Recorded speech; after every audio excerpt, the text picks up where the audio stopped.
Hello everyone. Start करते हैं आज के वीडियो को। और आज के वीडियो में हम बात करने वाले हैं ट्रंप के एक और बहुत बड़े फेलियर के बारे में। ट्रंप जिस प्रकार से खुद को नोबेल प्राइज़ के लिए आगे करते हैं, अलग अलग जो देश हैं जिनको वो अपने जाल में फंसा सकते हैं या अपनी ताकत से डरा सकते हैं, उन देशों के राष्ट्राध्यक्षों से ये कहलवाते हैं कि भाई साहब राष्ट्रपति ट्रंप को नोबेल शांति पुरस्कार मिलना चाहिए।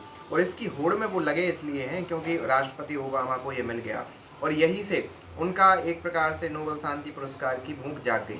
और इसलिए भी जाग गई क्योंकि अगली बार वो राष्ट्रपति का चुनाव ना तो जीत सकते हैं ना बन सकते हैं ऑफिशियली। अगर अभी तक देखा जाए तो अगर कुछ संविधान में वहाँ के संशोधन वो कर देते हैं इस कार्यकाल में, जैसे कि आपको मालूम होगा 1 साल का कार्यकाल उनका ख़त्म हो चुका है, बचे हुए 3 सालों में अगर कुछ ऐसा कर देते हैं जो कि मतलब थोड़ा टफ है, लेकिन फिर भी अगर ऐसा कुछ कर देते हैं तो अगले टर्म में राष्ट्रपति बन सकते हैं। लेकिन अगर हाल फिलहाल का देखा जाए तो उनका ये लास्ट टर्म है राष्ट्रपति के तौर पर यूएसए में, क्योंकि यूएसए का जो रूल है उसमें 2 बार से अधिक कोई एक व्यक्ति वो मतलब राष्ट्रपति नहीं बन सकता। अब ये तो हो गई बात। अब मैं ये सब बातें क्यों कर रहा हूँ, इसका सबसे बड़ा कारण ये है, आपने यूएसए और इंडिया के जो संबंध हैं उनको खराब होते हुए देख लिया। आपने यूएसए और वेस्ट मतलब यूरोपियन यूनियन के संबंध खराब होते हुए वो भी आपने देख लिया। यूएसए जापान के संबंध खराब होते हुए वो भी देख लिया। मतलब जब से ट्रंप सत्ता में आए हैं वो न केवल दूसरे राष्ट्रों से संबंध अपने खराब कर रहे हैं, साथ ही साथ अपनी इकोनॉमी को नुकसान भी पहुंचा रहे हैं। यहाँ तक कि उनके संबंध उनके जो सबसे बड़े जोड़ीदार कहे जाते थे एलन मस्क, उनके साथ भी बहुत बुरे हो गए। और उसका परिणाम ये हुआ कि एलन मस्क ने अपनी सरकार से इस्तीफा दे दिया और जो एक वो डोज टाइप का एक मंत्रालय संभाल रहे थे वो भी छोड़ दिया। हाल ही में एक हुआ क्या है कि इजराइल की जो राजधानी है यरूशलेम, उसके अंदर भाई साहब आतंकवादी आते हैं, एक बस स्टैंड पर आतंकवादी आते हैं और उस बस में से बस मतलब आकर रुकती है और उसी बस में से गोलियां चलनी स्टार्ट हो जाती है। उसमें लगभग 6 लोग तो तुरंत मारे जाते हैं, 21 लोग लगभग घायल होकर अस्पतालों में भर्ती हैं। हो सकता है उनमें से भी कुछ लोगों की मृत्यु हो जाए या दुखद मृत्यु हो जाए। तो ये टेररिस्ट हमला इजराइल पर अपने आप में ये दिखाता है कि जो ट्रंप ये दावा कर रहे थे कि हम इजराइल गाजा का युद्ध समाप्त कर देंगे, यूक्रेन रसिया का युद्ध समाप्त कर देंगे, वो समाप्त होने की बजाय इंटेंसिफाई और हो रहा है। क्योंकि आपको मालूम होगा ये तो इजराइल और गाजा का वो है।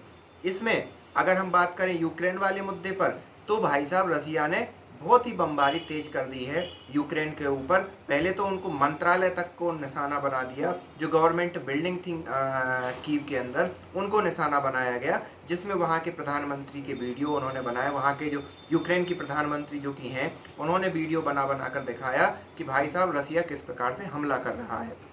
अब ये तो हो गया वो, क्योंकि मतलब इजराइल पर हमला हुआ, उसमें भी राष्ट्रपति ट्रंप कुछ नहीं कर पाए। इसकी अगर हम बात करें भारत ने किस प्रकार निंदा की है, तो भारत के प्रधानमंत्री मोदी जी ने तुरंत इस प्रकार की निंदा की और कहा भारत किसी भी प्रकार के टेररिज्म और टेररिस्टों के समर्थन में नहीं है और इसकी घोर निंदा करते हैं और टेररिस्टों को कड़ी से कड़ी सजा देनी चाहिए। और इजराइल के साथ भारत कंधे से कंधा मिलाकर खड़ा है।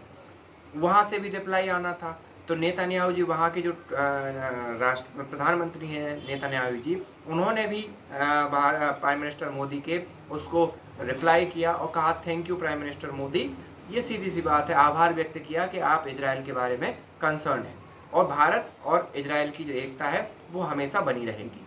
तो ये तो था भारत इजराइल का संबंध, ये बहुत अच्छे हैं और आगे आने वाले समय में डिफेंस में भी काम करेंगे। लेकिन इन सब चीज़ों से ये जाहिर होता है कि जो अमेरिका खुद को एक वर्ल्ड का लीडर कहता था, उस वर्ल्ड के लीडर अमेरिका ने पूरे के पूरे ग्लोबल ऑर्डर को तहस नहस कर दिया। और उसका परिणाम ये हो रहा है कि आतंकवादी घटनाएं बढ़ रही हैं। ना केवल इजराइल में आतंकवादी घटनाओं का होना इसलिए भी मायने रखता है क्योंकि यूएसए इजराइल का बहुत क्लोज एलाय है। तो ये सारी चीज़ें देखकर अब राष्ट्रपति ट्रंप सोचिए, बताइए कि राष्ट्रपति ट्रंप को नोबेल पुरस्कार मिलना चाहिए या नहीं मिलना चाहिए।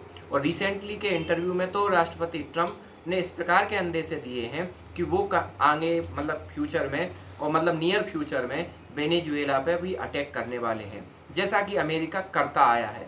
किसी एक राष्ट्र को बर्बाद करो, उस राष्ट्र के पास अगर किसी भी प्रकार से ये ऑयल है या इस प्रकार से जैविक संपदा है, उसको, या क्रूड ऑयल है तो उस राष्ट्र को बर्बाद करो, वहाँ से क्रूड ऑयल निकालो और पूरे मार्केट में बेचो।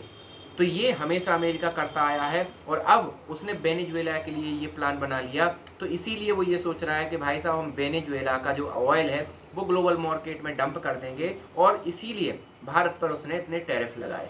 ये पूरी सोची समझी रणनीति के तहत अमेरिका ने भारत पर टैरिफ लगाए हैं, और उसकी हिपोक्रेसी भी निकल कर सामने आ गई है, क्योंकि वही अमेरिका जो रसिया के साथ व्यापार कर रहा है, वही अमेरिका भारत को ये उलाहना देकर रोक रहा है कि भाई साहब भारत रसिया यूक्रेन की मुख्य जड़ है, रसिया यूक्रेन युद्ध की मुख्य जड़ है। ये सारे प्रपंच अमेरिका पिछले मतलब पास्ट में भी करता आया है, भविष्य में भी करता रहेगा, और भारत भी पूर्णतः सतर्क है इस प्रकार की हिपोक्रेसी, इस प्रकार के अमेरिकन पाखंड से निपटने के लिए। आप इस बारे में क्या सोचते हैं, आप हमें कमेंट करके बताइए। मिलते हैं नेक्स्ट वीडियो में, तब तक के लिए थैंक यू।